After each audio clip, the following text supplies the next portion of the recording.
رمضان کے اندر جب ہم روزہ رکھتے ہیں تو روزے کی ایک ابتدا ہوتی ہے اور ایک انتہا ہوتی ہے۔ روزے کی ابتدا ہوتی ہے سحری سے، جبکہ اس کی انتہا ہوتی ہے افطار پر۔ سحر اور افطار یہ روزے کے اندر ایک خاص مقام رکھتے ہیں کئی اعتبار سے۔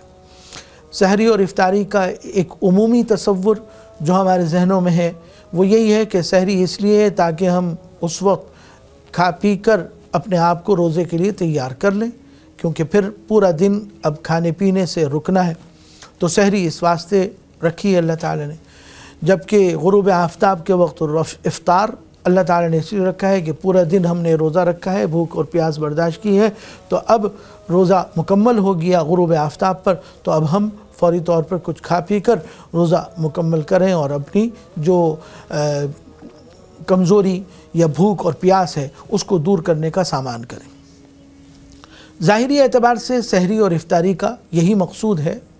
لیکن حقیقت میں اگر دیکھا جائے تو سحر اور افطار یہ اللہ تبارک و تعالی نے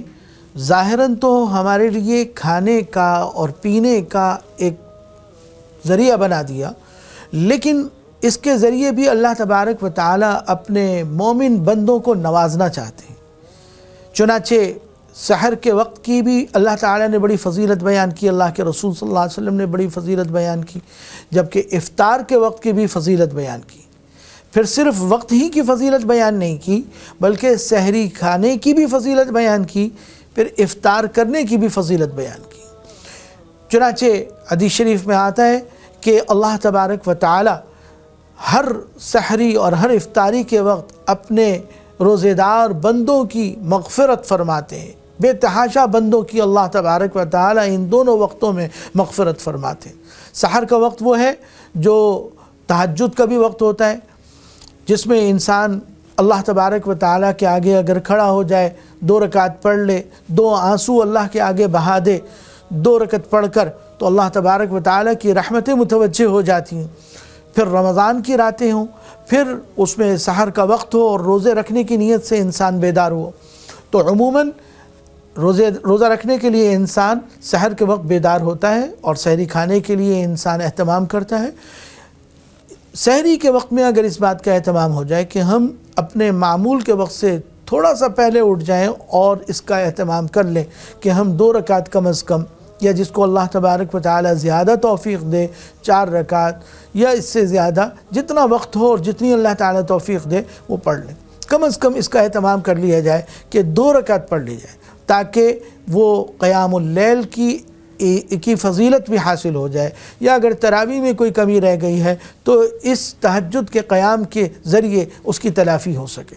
تو یہ اللہ تبارک و تعالی کی ایک عظیم نعمت ہے سحر کے وقت کے اندر۔ دوسرا اس میں یہ بات بھی سمجھنی چاہیے کہ سحری کھانے میں بھی اللہ تبارک و تعالی نے فضیلت رکھی ہے۔ حدیث میں رسول اللہ صلی اللہ علیہ وسلم نے فرمایا کہ تسحروا، سحری کھایا کرو، فإن فی السحور برکہ، سحری کے اندر اللہ تعالی نے برکت رکھی ہے۔ یہاں یہ سمجھ لینا چاہیے کہ سحری کھانے کا مطلب یہ ہرگز نہیں ہے کہ انسان خوب پیٹ بھر کر کھائے یا مرغن قسم کے اور مختلف قسم کے کھانے کھانا ضروری ہے، بلکہ کچھ تھوڑا سا انسان تقویت کے لیے، جسمانی تقویت کے لیے جو اللہ تعالیٰ میسر فرمائے اور جو عطا فرمائے وہ کھا لے۔ اگر ایک کھجور بھی کھا لی تو اس سے بھی سحری کی سنت ادا ہو جائے گی، سحری کھانے کی سنت ادا ہو جائے گی، سحری کھانے کی فضیلت اور برکت انسان کو مل جائے گی۔ تو جس طرح ہم افطار میں کھجور کا اہتمام کرتے ہیں، تو سحری کے اندر بھی اگر ہم کھجور کا اہتمام کر لیں تو سنت کا ہمیں ثواب بھی مل جائے گا، سنت کی نیت سے اگر کریں گے تقویت بھی حاصل ہوگی اس کھجور سے۔ تو سحری کھانے میں بھی اللہ تبارک و تعالی نے برکت رکھی ہے۔ پھر اس کے بعد دوسرا وقت افطار کا ہے۔ افطار کا وقت بھی بڑا فضیلت کا ہے۔ اللہ تبارک و تعالی نے یہ دونوں وقت قبولیت دعا کے بھی ہیں، مغفرت کے بھی ہیں۔ تو افطار کے اندر بھی اللہ تبارک و تعالی نے یہ خاص فضیلت رکھی ہے کہ افطار کے وقت میں بھی فضیلت ہے، اس میں مغفرت ہوتی ہے، اس میں دعائیں قبول ہوتی ہیں۔ ہمارے ہاں عموماً افطار کے وقت میں افطار کی تیاریوں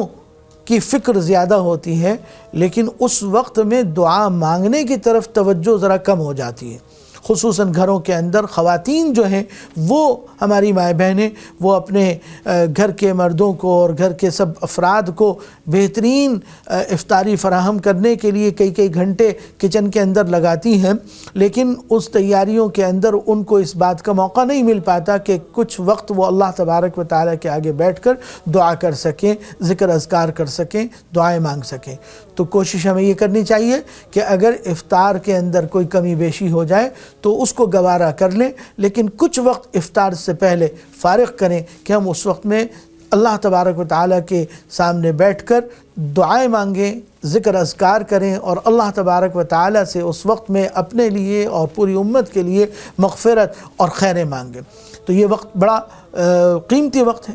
دوسرے یہ کہ افطار کے حوالے سے افطار کرانے کی اللہ تبارک و تعالیٰ نے اللہ کے نبی صلی اللہ علیہ وسلم نے بڑی فضیلت بیان کی۔ حدیث میں فرمایا کہ ایک گھونٹ پانی پلانا یا ایک گھونٹ لسی کا یا دودھ کا پلا دینا یا ایک کھجور کسی کو کھلا دینا، اس پر بھی افطار کرانے کا اور روزے دار کے روزے کا اجر اللہ تبارک و تعالیٰ عطا فرماتے ہیں۔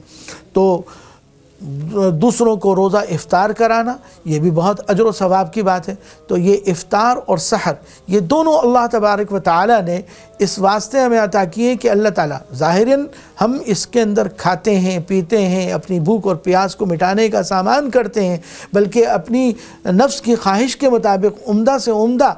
کھانے اور غذائیں ہم فراہم کرنے اور استعمال کرنے کی کوشش کرتے ہیں۔ لیکن اس کے ساتھ ساتھ اگر ان پہلوؤں پر بھی ہم توجہ ڈالیں اور ان پہلوؤں کو بھی پیش نظر رکھیں تاکہ سحر اور افطار کا یہ وقت، یہ قیمتی اوقات، یہ ہماری مغفرت کا بھی ذریعہ بنے، اور ان اوقات میں ہم اتباع سنت کے ساتھ سحری بھی کریں اور اتباع سنت اور اس کی نیت کے ساتھ افطاری بھی کریں، تو یہ دونوں اوقات یقیناً ہمارے لیے مغفرت کا بھی سبب بنیں گے، یہ دونوں عمل بھی ہمارے لیے مغفرت کا سبب بنیں گے۔ اس میں ایک گزارش ہمیں یہ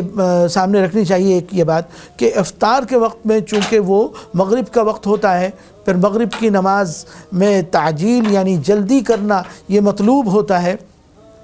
تو عموماً بعض اوقات یہ ہوتا ہے کہ مغرب کی جماعت چھوٹ جاتی ہے افطار کے چکر کے اندر، تو اس کا اہتمام کرنا چاہیے مردوں کو کہ مغرب کی جماعت جو ہے وہ نہ چھوٹے،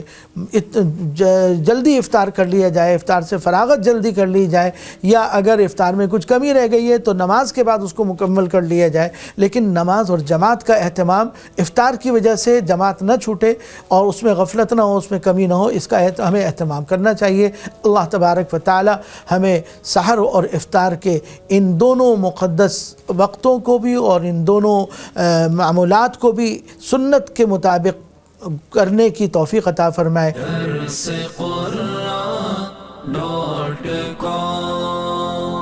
www.darsequran.com